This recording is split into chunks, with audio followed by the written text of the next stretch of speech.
अस्सलाम वालेकुम everyone, welcome to our channel. आज हम English grammar lecture number 12 start करेंगे, जिसका टॉपिक है active and passive voice. Urdu में एक्टिव एंड पैसिव वॉइस को कहते हैं फ़ेल मारूफ व मजहूल।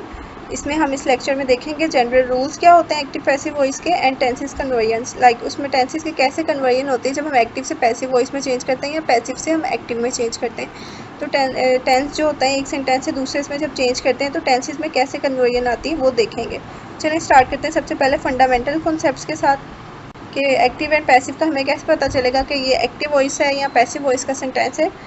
Active voice focuses on the doer subject of the action. Active voice में जो हमारे पास फोकस होता है वो सब्जेक्ट्स के ऊपर होता है, यानी कि कोई भी जो काम करने वाला है डूअर, उस पे काम पे एक्शन पे हम नहीं जाते, हम उसके डूअर पे जाते हैं, यानी कि जो काम कर रहा होता है, जिससे काम लिया जा रहा होता है, उसके ऊपर फोकस होता है एक्टिव वॉइस के अंदर। जो एक्टिव वॉइस का सिंपल सेंटेंस स्ट्रक्चर है वो subject plus verb plus object, यानी कि ये सिंपल एक सेंटेंस स्ट्रक्चर ही है जो हमने सबसे पहले देखा था। जनरल रूल के सेंटेंस कैसे फॉर्म होता है, सेंटेंस के कितने पार्ट्स होते हैं, इसी में भी सेम एक्टिव वॉइस में भी वैसे ही है। सब्जेक्ट आता है, देन हमारे पास वर्ब आता है, देन ऑब्जेक्ट आता है। एग्जांपल्स हम देख लेते हैं इसी एक्टिव वॉइस की। Ali writes a letter, like ये सिंपल सेंटेंस है, Ali writes a letter, Ali खत लिखता है। इसमें हमने फोकस किया अली पे। यहाँ पे मैंने बताया था कि डूअर पे होता है, जो डूअर काम करने वाला कौन है यहाँ पे? अली। अली खत लिख रहा है तो यहाँ पे डूअर अली है। Ali writes a letter, Ali खत लिखता है। और पैसिव वॉइस हम देखते हैं, पैसिव वॉइस का क्या कॉन्सेप्ट होता है? Focuses on the receiver object of the action itself, like वो कहते हैं कि पैसिव वॉइस के अंदर जो रिसीवर जो काम ले रहा हो, जो उसे काम मतलब ऑब्जेक्ट जिस पे काम हो रहा होता है उसका होता है फोकस उस पर, और द एक्शन इटसेल्फ यानी कि जो काम हो रहा होता है उस पर फोकस होता है। उसका फॉर्मूला क्या होता है? ऑब्जेक्ट होता है, हेल्पिंग वर्ब होता है, वर्ब की थर्ड फॉर्म होती है, देन बाय होता है, देन सब्जेक्ट होता है। इसमें हमने हमेशा याद रखना है जो पैसिव वॉइस है वर्ब की थर्ड फॉर्म वहाँ पे होगी और बाय का यूज़ होगा, अदरवाइज पैसिव वॉइस नहीं होगा। सबसे पहले जो याद रखने वाली चीज़ है वो जनरल रूल ये है कि इसमें हमेशा वर्ब की थर्ड फॉर्म आनी है और बाय आना है, वर्ब की थर्ड फॉर्म आनी है और बाय आना है, कोई और उधर फॉर्म नहीं आनी। हमने जोन सी फॉर्म होगी उसको चेंज करना है वर्ब की थर्ड फॉर्म के अंदर, और साथ हमने उसके बाय लगा देना है। और बाकी हम अकॉर्डिंग टू सेंटेंस या एक्टिव वॉइस के अकॉर्डिंग हम चेंज कर देंगे, सब्जेक्ट क्या आएगा, हेल्पिंग वर्ब क्या बनेगा, ऑब्जेक्ट कौन सा आएगा। एग्जाम्पल देख लेते हैं। A letter is written by Ali, यही सेंटेंस एक्टिव में था। Ali writes a letter, a letter शुरू में आ गया, इसका ऑब्जेक्ट क्या था? अ लेटर शुरू में आ गया।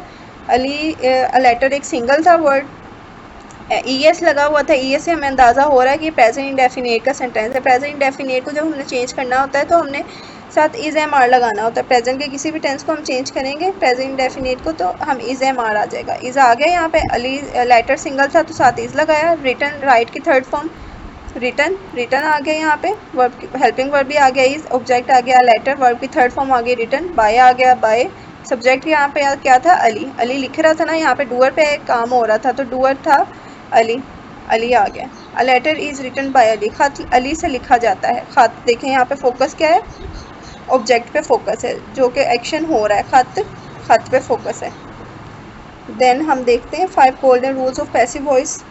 Swap subject and object become the new subject move to the end, like ये यहाँ पे वही काम किया है कि object become the new subject. यहाँ पे ऑब्जेक्ट जो था अ लेटर था, लेकिन जो पैसिव वॉइस में हमने इसको चेंज किया, हमने उसे सब्जेक्ट की जगह पे लिया।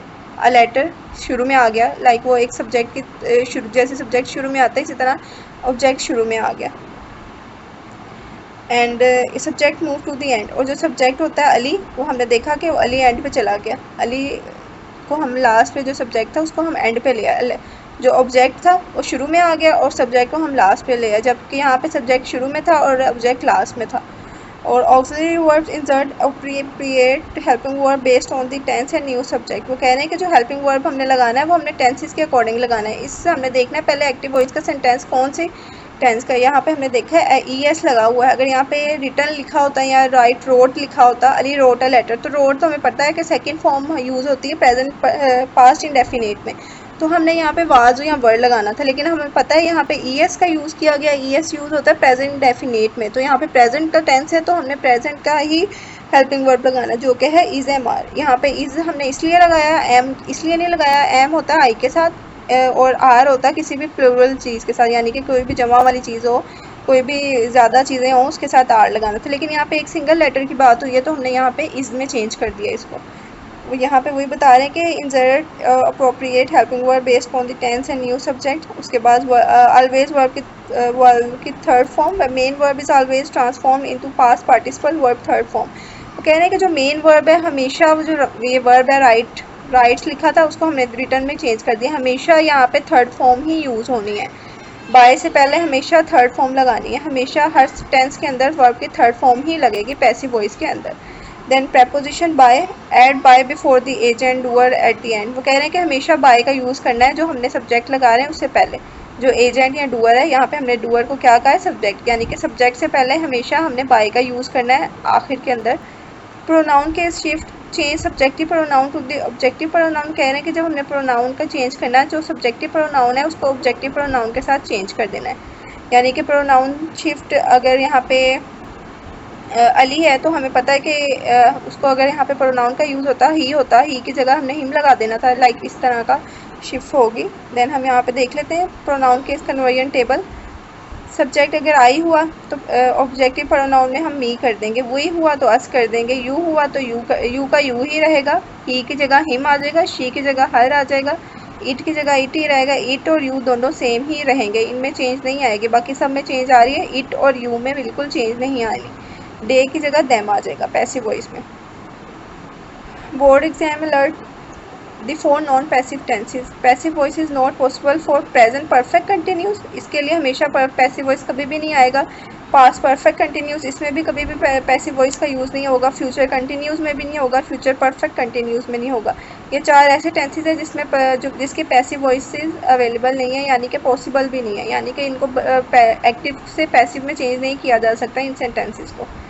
Intransitive verbs like go, sleep, run, die also cannot be converted because they lack a direct object। वो कहते हैं कि intransitive verbs जो होते हैं जैसे कि go है, sleep है, run है, die है, also cannot be converted, उनको भी नहीं कन्वर्ट किया जा सकता because वो डायरेक्ट ऑब्जेक्ट है, क्योंकि वो एक लैक, उनके पास अपना एक डायरेक्ट ऑब्जेक्ट नहीं होता। स्लीप, रन, डाई ये मतलब एक काम है जो कि इंट्रांसिटिव वर्ब कह रहे हैं कि can not be converted because they lack a direct object. इनमें डायरेक्ट ऑब्जेक्ट की लैक यानी कि वो कमी होती है। देन हम यहाँ पे टेबल देख लेते हैं टेंसेस के हिसाब से। प्रेजेंट इंडेफिनिट में फर्स्ट फॉर्म आती है, हमें पता है कि वर्ब की फर्स्ट फॉर्म हमेशा यूज़ होती है। देन एस और ई एस आता है, साथ डू और डज आता है एक्टिव फार्मूला के अंदर। प्रेजेंट कंटिन्यूज में आता है is am are plus verb की फर्स्ट फॉर्म आई एन जी।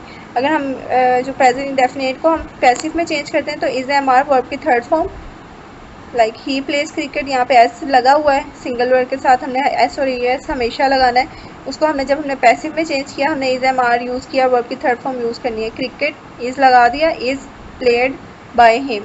इस तरह प्रेजेंट कंटिन्यूस का सेंटेंस होगा, जो कंटिन्यूस में होगा इज एम आर लगा होगा, या उसमें वर्ब के साथ उसके वर्ब की first form plus I N G होगी।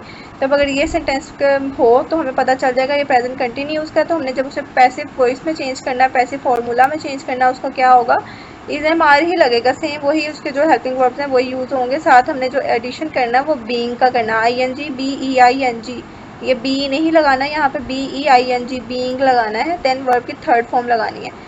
शी इज़ कुकिंग फूड, वो खाना पका रही है, लाइक यहाँ पे इज़ भी लगा हुआ है, हमें पता चल गया इज़ है, और थर्ड वर्ब की फर्स्ट फॉर्म के साथ आई एन जी लगा तो आई एन जी लगा, हमें पता चल गया ये प्रेजेंट कंटिन्यूस का टेंस है।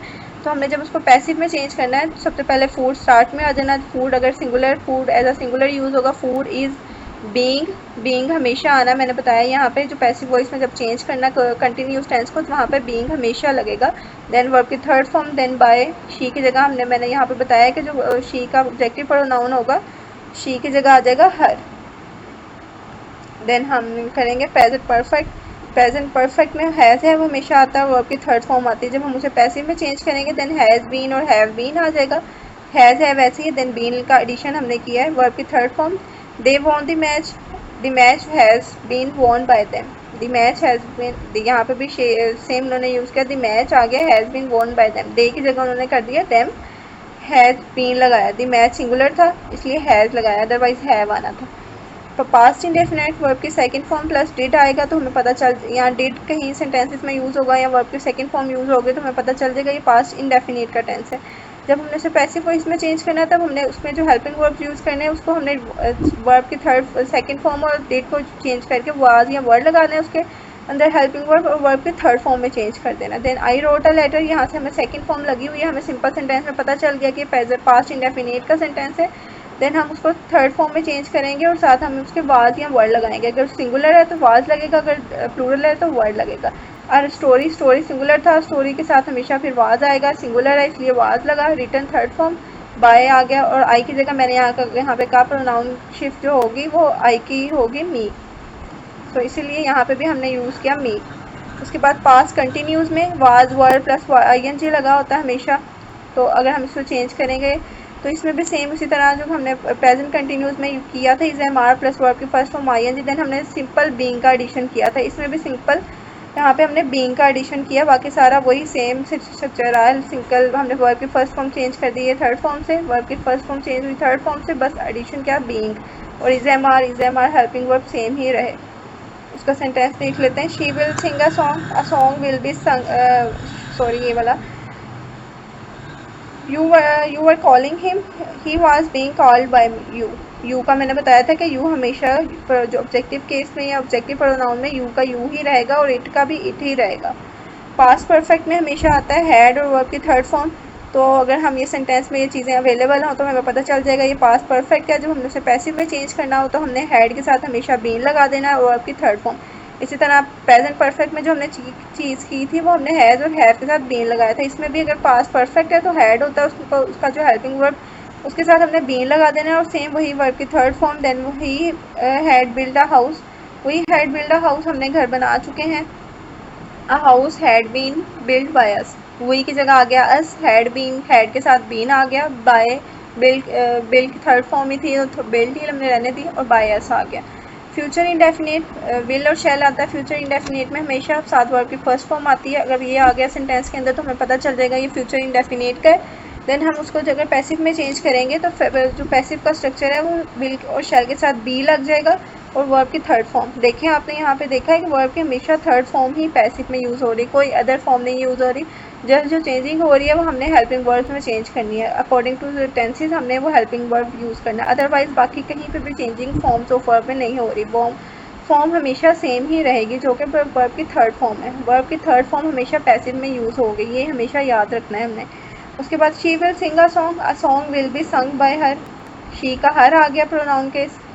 उसके बाद सिंग की जगह संग आ गया थर्ड फॉर्म, बाकी सारा कुछ विल के साथ बी आ गया, यहाँ पे वही विल का उसका स्ट्रक्चर था। Then future perfect will have shall have आता है और वर्ब की थर्ड फॉर्म आती है, सेंटेंस स्ट्रक्चर होता है। इसमें भी हमने जैसे हमने यहाँ पे परफेक्ट में किया था हमने बीन लगाया था, इसमें भी सेम हमने बीन ही लगा देना। तीनों के परफेक्ट जो टेंसेज है हमने जो उनके जो हेल्पिंग वर्ब है वो सेम ही रहने देना। जो एडिशन करना है इसमें भी हमने बीन का किया, इसमें भी हमने बीन का किया, इसमें भी हम बीन का एडिशन कर रहे हैं। और वर्ब की third form we will have completed it will have been completed by him, he मतलब ही की जगह आ गया him.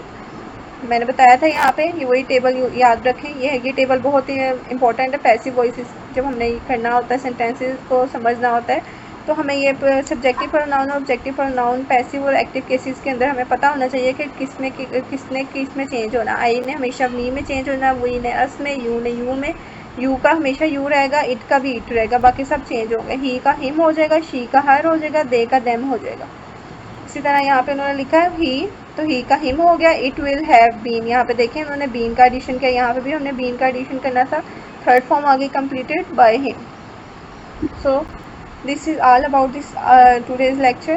I hope you guys all understand the concepts. If you have any question and query, so please comment below and do subscribe my channel and like my videos. Thank you.